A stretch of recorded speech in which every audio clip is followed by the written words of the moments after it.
lot of questions here on the strategy and the timeline, and even if Iran posed an immediate threat to the United States. Secretary of State Marco Rubio said that Iran did. He said this, quote, "We knew that there was going to be an Israeli action. We knew that that would precipitate an attack against American forces." But then President Trump on Tuesday was asked this: did Israel force your hand to launch these strikes against Iran? Did Netanyahu pull the United States into this war? And then President Trump answered, "No, I might have forced their hand. You see, we were having negotiations with these lunatics, and it was my opinion that they were going to attack first." Based on what you know as a member of Congress, did Iran pose an imminent threat, and what do you make about that question on Israel? Well, basically the administration comes up with a different story every day, in the days since they launched the attack, and they have lacked a consistent or coherent strategy or endgame, and that's deeply disconcerting for people like me that represent so many members of our military and their families. What I will tell you is the world is better off without a nuclear-armed Iran, and we strongly support Iranians' desire to have democracy. But that doesn't mean that we should go and seek regime change. It doesn't mean that we should have launched a unilateral attack. Obviously the president did not feel necessary to consult with Congress to get the sign-off of Congress. He just decided to go and act. Maybe he felt emboldened or empowered by the actions in Venezuela. Maybe he feels he's just invincible or indestructible. I really don't know, Brittany, but what I do know is that because of the lack of planning, we've got many Americans who are stuck in the Middle East right now. We've got 6 American service members who have already died.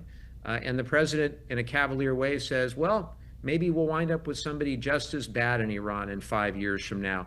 Saying also the people that he had thought would replace the Ayatollah, well, they all died too. So, and now he says that the Ayatollah's son is a lightweight. He's going to choose who the next leader of Iran is going to be. I think there's just a fundamental lack of history, a fundamental lack of context. This is not the first time that there has been discussion about military action in Iran. We've been briefed on it as members of Congress, the pros and cons, for my time in the Congress in 9 years or 8 years, and it's always been that the cons significantly outweigh the pros.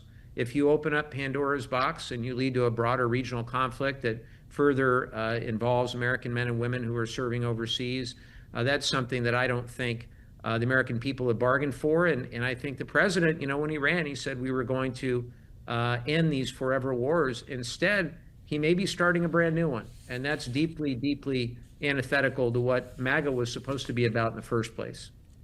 I want to talk about that timeline and see if you have any insight on it, because it remains a little vague. President Trump initially said this could be 4 to 5 weeks, but we're moving ahead of schedule. But then he posted this later in the week. He said this was a post about the U.S. munition stockpile, and it read in part this: "As was stated to me today, we have a virtually unlimited supply of these weapons. Wars can be fought forever and very successfully using just these supplies, which are better than other countries' finest arms." Does that signal to you anything about the timeline? I mean, people were really scared about another endless war, another forever war in the Middle East. President Trump said right there, we have enough in our stockpile to have a forever war. What scares me, Brittany, is that they're making it up as they go along.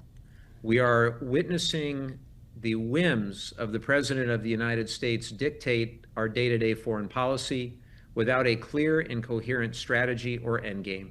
I also have no confidence whatsoever in Pete Hegseth, the Secretary of Defense. I feel that he should not be making decisions that involve life or death, and I don't feel he should be Secretary at all. I have a lot more respect for Marco Rubio and for General Kane, and I just hope that as these decisions are made, as the strategy is fleshed out, that the President will listen to General Kane and will listen to Secretary Rubio and not Pete Hegseth, who is unqualified. I don't think Pete Hegseth is qualified to do very much of anything, to be honest with you.